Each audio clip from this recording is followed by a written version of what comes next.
My life is like a video game. I actually wanted to end, so I can move on to the next game. Also, there's a giant turtle trying to kill me. You'll never get me alive, Copper! Nintendo is the Disney of video games. Everyone knows that. They have tons and tons of iconic, lovable characters. All the states can really be put into any situation and still be fun. So you think that it'd be thrown into tons of different media besides games, but rarely does Nintendo let other people play with their toys. It's almost like they suffered some horrific tragedy that scared them off from making major adaptations of their franchises. With such a wide net of games and characters, inevitably they let a few people start a new file, and thus, we have a few Nintendo cartoons and anime. And I don't want to scour through millions of things, so I'll limit this a bit. No commercials, trailers, or E3 stuff. It's gotta be its own full thing. Also, it's gotta be a primarily Nintendo-focused show or movie, so no Wreck-It Ralph or stuff like that. But besides that, all Nintendo is allowed. Sometimes we can talk about Mario, Zelda, F-Zero, Star Fox, and of course, Pokemon. So board the R-Wing, pluck out your Pikmin, and play Characters Not Rising is not asked, this is a demand and a threat, as we dive into every piece of Nintendo animation. Besides Pokemon Battle later. So here's an interesting way to start. Saturday Super K is a big anthology of various classic arcade games, like Frogger, Cubert, and Pitfall. Not Pac-Man though, because Hanna-Barbera had him. Because this was before Nintendo would slice the throat of anyone who dare suggest they should give their IP to someone else. Nintendo willingly gave away Donkey Kong and Donkey Kong Jr. to be recurring segments. Really, there's not much here. Being an 80s cartoon based on a game with no plot, half of the episodes will consist of the standard thing of Mario chasing Donkey Kong. He throws barrels, they have ladders, normal stuff. Then suddenly they take a turn halfway through to do something else. The Joes are freaking cowards to just make an episode of a 40-year-old man chasing a gorilla for 11 minutes. Like this one episode where they just randomly pivot to DK being adopted by a rich kid. Because why not? Donkey Kong, show him the way out! The Junior segments are basically the same thing. Now just the Junior's dragging along. He's literally just Scrappy-Doo. Actually, speaking of characterization, DK is very close to his modern take. He's actually a nice guy, just a bit clumsy and dumb, and doesn't want to be locked in a cage. Mario is somewhat of an antagonist, actually. He's still a nice guy, but he wants to capture Donkey Kong for the circus, but never succeeds. This is the first time he's had a voice, by the way, provided by, of all people, Peter Cullen. Freaking Optimus Prime is also Mario. That's raw. Really, this show is nothing special, but it's a fun bit of Nintendo trivia. It's Saturday Supercade. We then get to our first movie on the docket, The Great Mission to Rescue Princess Peach. This is a Japanese exclusive movie based on the first Mario game, where Mario is playing a video game. Saying now, this weird trend of game movies having a character play a game or jump into a game or something. Are we not allowed to just have the film in its own world? Like Avengers doesn't start with them zooming into a comic a kid is reading, but then Peach jumps out of the game. So you're telling me if I'm good enough at a game, a fictional woman will jump out of it?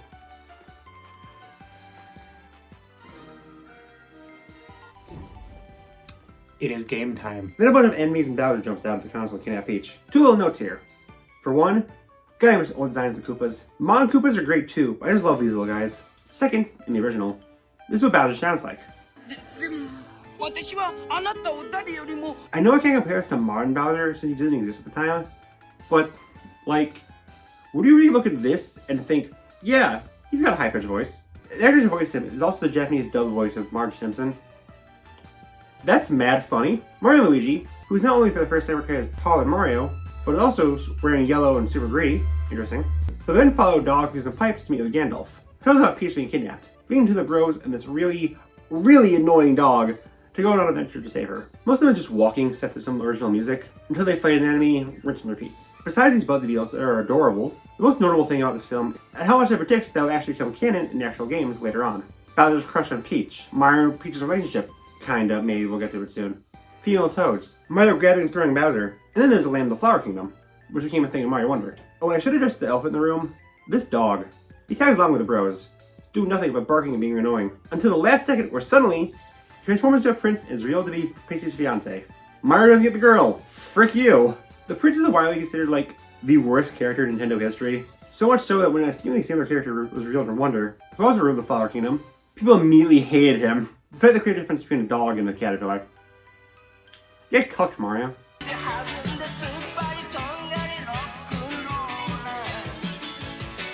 It's hard to even remember how big Nintendo truly was in the 80s. I wasn't alive, but it's clear from looking at old adverts and other bits of media from that time, Nintendo wasn't just a thing, it was an event. Those characters were even more iconic and a bigger deal than they are even today. That comes with a problem though. As well, nowadays you can have tons of characters and storylines that you can pull from Mario and Zelda. In the 80s you had like 5 notable characters each, and what I guess qualifies as a story if you want to be generous. That makes it hard to adapt into a show. The Super Mario Super Show sure did. I think. Listen, the show's reputation has been so buried under millions of YouTube poops that it's really hard to look at it critically anymore. It is, of course, ridiculously cheap, lacking backgrounds at moments, tons of errors, ridiculously cheesy, like mostly of parodies of movies and books. Overall, yeah, it's bad. But, you know, I can't bring myself to hate it. It's just got that charm to it. It's mostly just me pointing at the screen and being like, oh my god, it's that meme! The real best part, though, is the live action parts. Lou Albano and Danny Wells also voiced them in the cartoon, but they really come to life in the live action scenes. They just kind of vibe and joke around. And occasionally have guests like Elvira and Inspector Gadget. Also, of course, Do the Mario, kind of a banger. And through this release order, but I'll hit the other 2 Deke Mario cartoons. Mario 3 is more of the same, just with the Koopalings this time. Actually, I like the Koopalings here. Their new names are dumb. I am a strong believer that these baby turtles should be named after musicians. But like, they actually have personalities here. Even modern games don't give them much, besides Roy being absolute Giga Chad. Notably, Pop, aka Iggy, is one of the first roles of a young Tara Strong. But overall, yeah, this is worse. I need my live action Danny Wells. Roy is the worst of the 3. Listen, I love Yoshi, but he is so unbelievably annoying in this. They just gave up here. There's tons of random characters they throw in. There's no real reason for this new world. They really pivot to being heavily based around morals and lessons, all of which are very blatant and hammered in. But I gave us Mama Luigi, so you know, it gave us more good than bad. Also, I'm just gonna say it. George Washington Toad is not funny. Everyone brings him up as the go-to weird obscure Nintendo character, but shockingly, if you only use the same example, it's not obscure. I declare the false prophet that is George Washington Toad. I defy you! So yeah, peak fiction, I think it makes sense when Nintendo would just never make a show like this ever again. The brothers! A few days after the first Mario cartoon, we hit with a twofer, with The Legend of Zelda. Like Mario, you're definitely well aware of this cartoon via memes and YouTube poops. Excuse Me Princess is basically a cross-generational war cry. Well, it's as cheesy and cheap as the Mario trilogy, seeing as the game also didn't have much in terms of story. I do think it's a bit closer to what you want from an adaptation though. It's Link and Zelda fighting Ganon and his army. No weird parodies or side quests or anything. Besides the Water Park episode about Bazinga. Link and Zelda's characterizations get a lot of flack back in the day, but again, we had 2 games. There's not much to them as characters then. So I think the takes we got here are fine. Zelda may be a little rude and ungrateful to Link, but he's pretty snarky and overconfident, so it makes sense to knock him down a peg. He's pretty frequently more confident in game Zelda. Honestly, making a damsel in distress into a full-blown hero was pretty huge back then. I think pretty massive that this in the Mario cartoon decided to do that decades before Nintendo consistently did it with Peach and Zelda. Link, on the other hand, was hated for being selfish and bratty punk who only does things for attention and Zelda's love. Used to be the go-to example is why Link shouldn't talk alongside the CDI games. But now, games like Breath of the Wild actually have this more or less as a personality.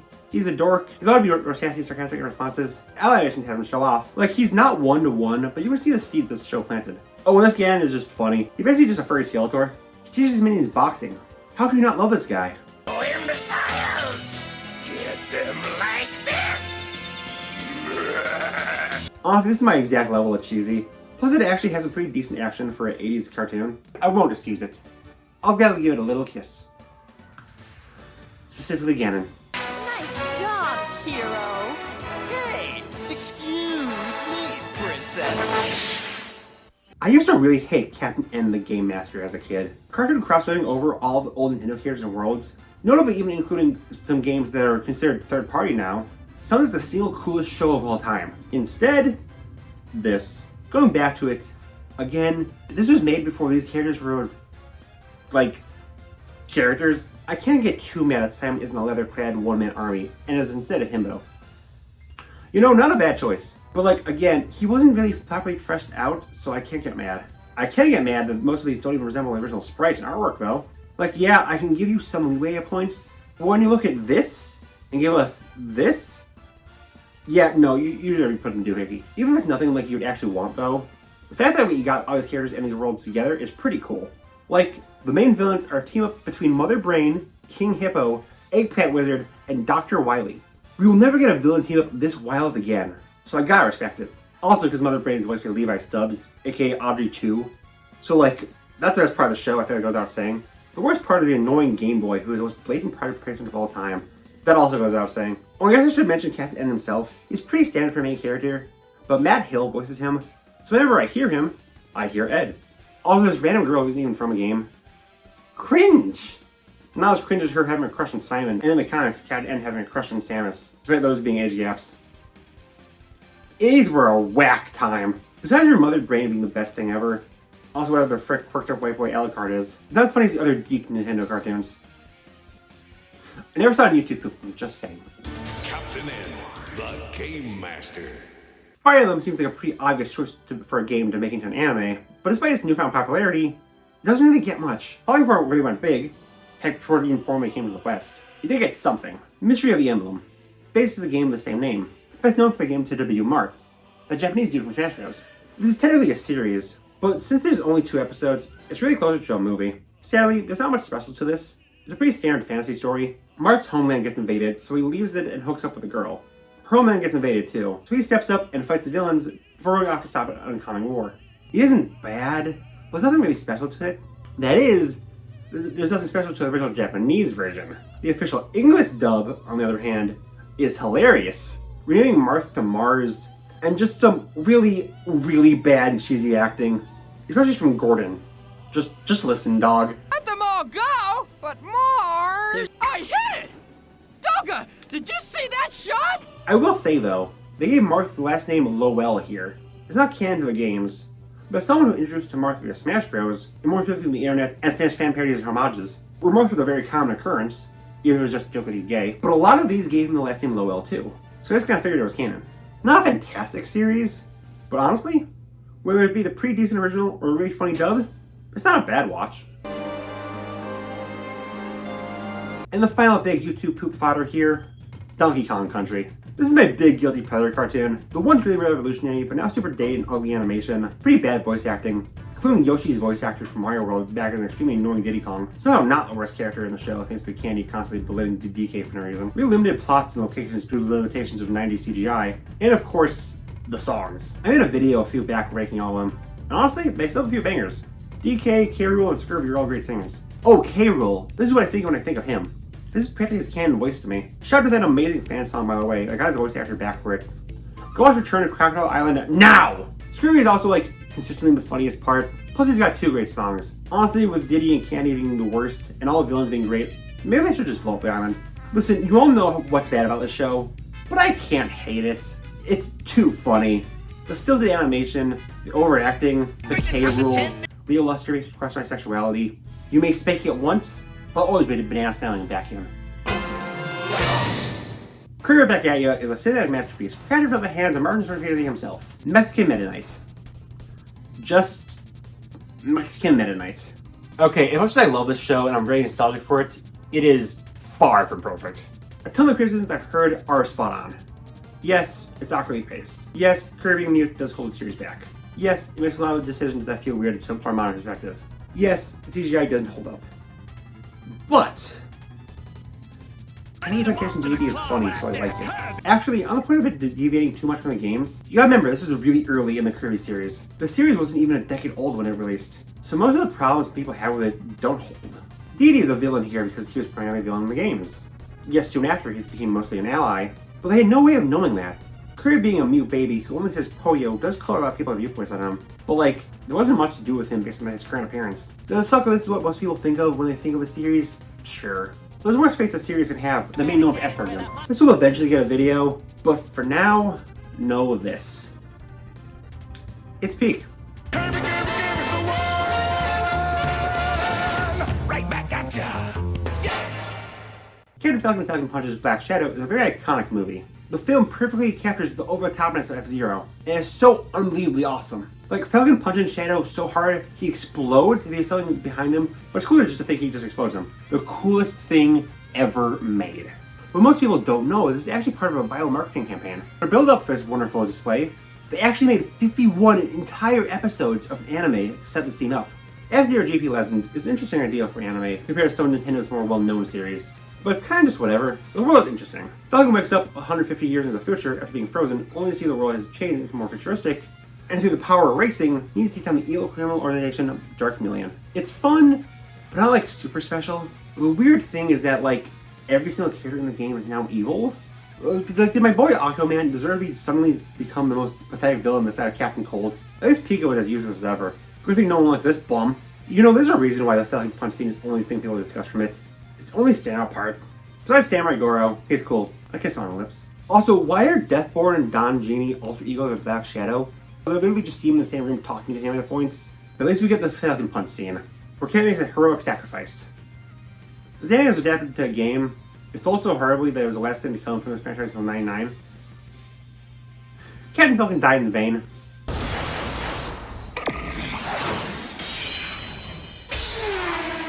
So in these content perspectives, I like to discuss canceled projects, but thanks to the really wide net this topic throws out, I kind of had trouble finding any good canceled projects. The first was a proposed Zelda movie by Imagi Studios. Also made the 2017 TMNT movie and the 2009 Astro Boy film. It's pretty simple. Zelda's in a wagon, he gets attacked by shadow monsters, Link protects her, Ganondorf looks like the love child of Shrek and Prince Charming. I think this could be good. The animation is decent, and I do like the 2017 TMNT film. But the shutting down the studio after Astro Boy bombed killed this film too. As revealed by the big Sony leak from 2014, they're actually going to do an animated Mario movie, with Genndy Tartakovsky of Samurai Jack, Dexter's Lab, and Hotel Transylvania fame to direct, and Avi Arad of Morbius fame to produce. Because of the leak, it was cancelled. Avi and Sony will make the upcoming Zelda film, however. The only other one I know of is a Star Fox show. Nintendo, for some reason, teamed up with College Humor of all companies, despite them being a smaller internet studio. And we're going to make a Star Fox series. Not much has stayed besides it being stop motion. And Adam Conover, who worked at College Humor at the time, was making a Star Fox parody of the Fantastic Mr. Fox, which is the footage playing, was shut down when Netflix think they were going to make a Star Fox show. And that brought trust for Nintendo to kill off all their current cross-media fans. Netflix. They're so great at canceling cartoons, cancel someone else's. The Animal Crossing anime movie is a very calm, relaxing film. It's very one-on-one with the games. A new villager moves into town, interacts with all the villagers, aliens. It's really more about the vibes and plot, which is fine. They actually fit in a lot of the villagers from the games, from the miscellaneous minor villagers to major NPCs. I really had to love putting my boy Mr. Rossetti. It's always been my favorite no matter what. Really, there's not much to it here. Again, it's just kind of a nice relaxing little time, but just the villagers bonding with other villagers. It's cute, I like it. Around the release of the 3DS, Nintendo also released Nintendo Video. This was an app on the system that included videos from various companies like College Humor and Channel Federator. So this is where the Go to Dinosaur office. But it also had its own original stuff too, which provides us with the next three things I'll discuss, with the first being Kirby 3D. Shockingly, this is a continuation of Right Back At Ya, with all the actors coming back nearly a decade later, with the only exception being Kirby just being a Japanese voice actress this time, and Chef Kawasaki's voice is changed due to the unfortunate passing of his original voice actress, Maddie Gladstein. This started with Nightmare on the Salesman just kind of directly breaking the fourth wall, and now that Kirby has tons of popular games and this plush that I think is just an actual real plush that the sales guys are holding. It's a typical Right Back At Ya plot. Dee bites a monster, it causes some chaos, this is what happens when I freaking get you, until eventually, Kirby steals the power of the monster. Kirby, suck up the babies! Okay, so Kirby eats a torch and gets firepower. Kirby eats ice lobsters, and he, of course, becomes a human-sized Kabuki warrior. Naturally, it's a pretty cute, fun short, and rescue. That's poggers.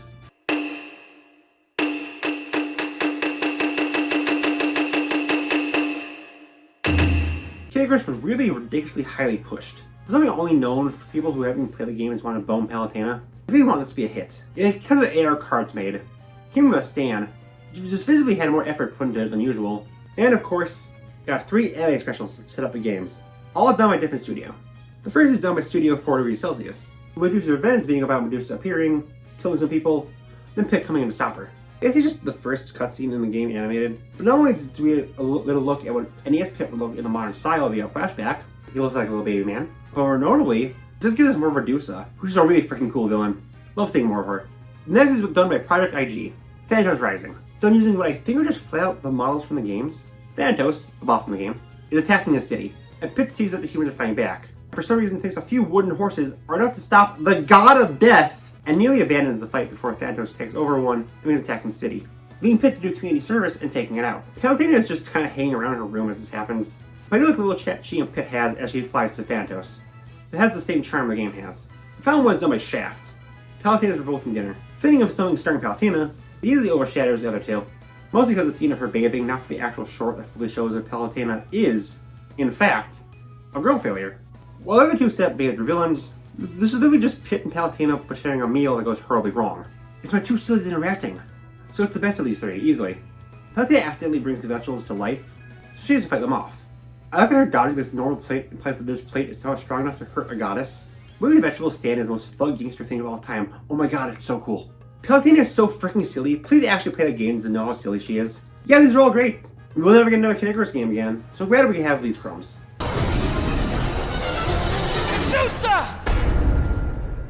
The Misadventures of Link, sadly enough, did not include Link going to Stormalong Harbor and meeting God in the form of an octopus. Instead, this is literally just an official machinima made by Nintendo using Wind Waker. While the idea of an official Nintendo machinima sounds really cool, they don't do that much with these, mostly because they're only a minute long each. Most episodes are just something you do in the game normally before Link either makes a silly face or gets hurt. Or commits the act of terrorism in a single one. It's kind of questionable if it even counts for this video, but I thought it was interesting enough. Between the ridiculously long wait time between Pikmin 3 and Pikmin 4, we got the very creatively named Pikmin short movies, which are extremely high quality animated shorts. I really like these. Like, these look near cinema quality, and they're meant to be watched on the same screen as Mario Party Top 100. The first one about a red Pikmin being trapped in a bottle and trying to get a marble. The other Pikmin are trying to get him out. One must imagine sick of pushing a marble. These give the Pikmin such nice and little personalities. I love it. Almost as much as I love the next one, will just be a giant joke about cannibalism. Sadly, Olimar does not actually eat people. That's Louie's deal. Also, shouldn't Olimar be freaking dead since oxygen is toxic to him and his helmet's off? The problem starts with these freaking Play-Doh Pikmin. Actually, in general, I just love how much I play with Pikmin's shape and stuff. It's phenomenal. This one has Olimar control a small army to dismantle a crane, who was casually murdering Pikmin for jokes. And it's funny every time. You will never be as cool as this red Pikmin. Then a Bulborb appears. This makes it the best of these, because Bulborbs are little guys and I love them. But eventually they beat the Bulborb, and the Pikmin storm its corpse. Shortly after, they run away from it since the crane falls apart. But for some reason, the Bulborb is censored? What did they do to it? So yeah, these are rad.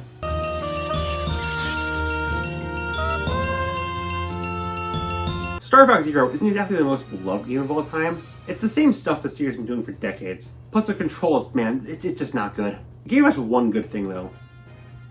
The Stepping Toad Tower Defense mode went kind of hard. Also the promotional animation Star Fox Zero, the battle begins. It starts with a reminder that this series is really freaking funny if you have no context on it. Also, General Pepper literally shows up to display a giant fan photo of himself. Narcissist. Cornelia gets attacked though, so they summon the Star Fox game. Too bad Philka was too busy playing Star Fox? Is the game canon in the series? Also, Slippy is the main villain? Is he getting royalties for this? Peppy has a keychain of Pepper's fur on it. This is a subtle reference to the fact that they're gay. From there, it's mostly just an animation of an otherwise normal level of the game. The crew find a Cornelia and take on Andross's forces. Animation-wise, it looks nice. Once you notice that most of the characters never fully close their mouths when talking, you'll never unsee it. We're never getting another Star Fox game. If you ask me what game is anime the most, I'd easily say Splatoon. If only because... You know. The world is so bright and fun, but very underexplored. Two of the games mostly being focused on multiplayer. The campaigns being pretty secluded. What might surprise you though is Splatoon does have an anime. What might depress you is that it sucks. Okay, before I discuss that, I gotta discuss the manga. If you don't know, this is a Splatoon manga. And again, don't get too excited. It's mostly just a glorified tutorial discussing the game, with the occasional really lewd joke that's way farther than what the gamers would do. But listen, just because the fandom really likes naked children, very much does not mean I want it to be canon. Please don't. I do like the main character is a male inkling. Both the fandom and the gamers tend to ignore the male inklings hardcore, so I appreciate some love to them. But overall, it's a very disappointing way to extend the series. The only thing more disappointing would be to adapt this manga into an anime. Oh gosh dang it. Well, it could be a problem with this animation. More of just a motion comic really. It's really expressive, but isn't super interesting, besides the fact that it exists. Honestly, this barely exists. There's no official translation for it, not even an official sub. And from what I know, the second of the two episodes is just completely missing. I really hope that they dive back into the idea of Splatoon anime, but for now, it's best to cover it up.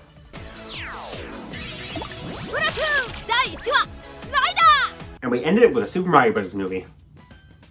So, would I be right in saying this movie is extremely interesting in every way but the movie itself? Like, the build-up to this movie is insane. There's been rumors of an animated Mario movie for years. But then the monkey paw curled, and it was revealed that Illumination was doing it. Revealed at the peak of Illumination hate. Mr. Owl, How many effects does it take to make people like Illumination? Let's find out. A 1? Yep, just 1. There was dead silence for a good few years after that. It's the fateful 23rd of September, 2021. When in a direct, little old Shigeru Miyamoto walks on stage, looks dead in the camera, and says those cursed words. Chris Pratt. This was gotta be the most wild, out of nowhere reveal of all time. Revealing casting choices that feel like they'd be right out of a bad fan poster. Then again, another lull. Until we get a teaser. That's like just a trailer. It's not really a teaser. That word lost all meaning. It actually looked pretty good. Minus Chris Pratt's delivery, Chris Pratt's acting, and Chris Pratt's Koopas! But hey, Bowser looks great. Now people want to bang him. I'm just saying, A-Man and Dick Dastardly needed to be majorly changed to get him. All Bowser needed is Jack Black. From there, people actually got pretty hyped. We had that one preview where they showed more of the world and the animation of that freaking Cheep Cheep that I freaking love. I love that freaking Cheep Cheep. A tiny website that mimics plumbing websites full of Easter eggs. That one commercial with the one lady everyone claimed was the voice of Toadstool for the original Mario cartoon. Everyone posted this exact image saying they had a crush on her. But the Milli Vanilli episode was from Mario 3, where she had a different voice actress. You're not a Milli Vanilli Mario episode fan! Oh, it's not even her, it's Tiffany. Her voice is like every other character in the film. And then it released, and it was so awesome, and exactly what everyone wanted. For like a month before even its biggest fans all unanimously agreed it was just okay. You all seen this film, so I'm not gonna explain it. But I will say, I do respect this film a lot. Illumination is known for pretty cheap animation, but they really spared no expense here. It's beautiful, and it's grand. There's so many different worlds here, and they all feel so big and expansive and different and lived in. Also, I love how they went weird with this. For most game adaptations, they either work up very slowly to lesser known game stuff, or just ignore the game entirely and do their own thing. It's like how Marvel did the more well-known characters like Hulk and Thor first, and even then with Thor, they heavily downplayed the more mystical stuff. Oh, he's not a god, they live and die like everyone else. Oh, we won't spend that much time in the god world. Once they have enough trust, that's when they unleash the talking tree and raccoon. Same with Sonic. Start off with just Sonic Robotnik. Yeah, for you, here's Foreman, Spike, and Cranky Kong as headliners. I was expecting like the NES games, Mario Kart, and that's about it. But we got Donkey Kong and his crew, some lesser known enemies, the cat suits, Lumily, music from all across the franchise. It's really, really cool. If only there was enough room for it. I love the ideas here, but you're trying to put way too much in 90 minutes. Honestly, anime films really want to be massive nowadays. For some reason, it constantly bowed down to the 90-minute runtime. I was doing my Kung Fu Panda video, and I was about to complain about how they tried to put too much into 90 minutes, when the original trilogy was longer, before realizing every film in the series was 90 minutes. The originals just knew exactly what they wanted to say. The fourth doesn't. They wanted to set up too many things. So did this. But hey, when it's great, it's great. You can tell the directors really love the series. Like the side-scrolling action scenes, Fire Donkey Kong for the first time, again all the little winks and nods to Nintendo and the greater Mario universe. It's not a fantastic movie, but it's a very fun time with a great style of Nintendo adaptations to come. Just actually use Luigi this time. Keep Dubro Donkey Kong though, I like him.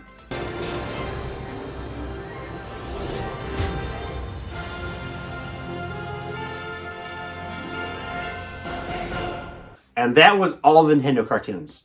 For what I can find. I'm throwing out a big net here, so I probably missed a few things. I'm sorry if I did. You know, looking this over, I've noticed a weird trend with game adaptations.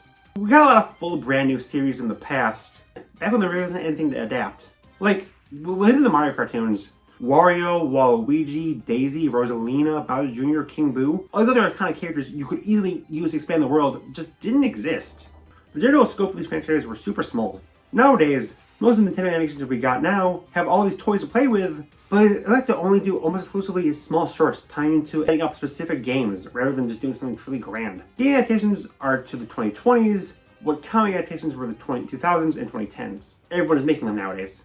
And they're mostly pretty successful. Sonic, Detective Pikachu, Arcane, Castlevania, Fallout, Yakuza, FNAF, Last of Us, Cyberpunk, not Borderlands. But the thing is, mostly downplay the game aspect. Unlike comic adaptations, which fully embrace what they were. Like, it's a little funny that Arcane, Castlevania, and Cyberpunk probably most beloved game adaptations, but also the ones that least resemble their originals. Like, if every single discussion of Arcane includes some variation of the phrase, "Don't worry, it's nothing like the game," is it truly a good adaptation? Heck, most other adaptations need to beat over the head that this was a game originally. Let's have an 8-bit scene or show someone playing a game. Get it? Get it? Comic adaptations didn't do that. So why do game adaptations not respect the source material in the same way? I'm not sure. Maybe it's just the general stigma games have of being lesser media. It's only liked by kids and dubros. But generally, the success of the Mario movie might change that. Well, it's not a problem, as I said. It shows you can get weird with it. You can just fully embrace the games, yet also be successful. Now that the basic stand-up is in play, hopefully I can continue expanding it and give love to other series as well. Nintendo cartoons aren't currently anything to write home about. There's no real Clone Wars or Adventures of Sonic here. The Sonic right back at you. But I truly believe, with Nintendo's increased focus on cross-promotion and the clear fan demand from fans, I think these tunes will truly be brought to the next level. Okay, that's it. I 100% the game. Got every star. It is time. Wait, no, not again. Hey, I'm feeling better already.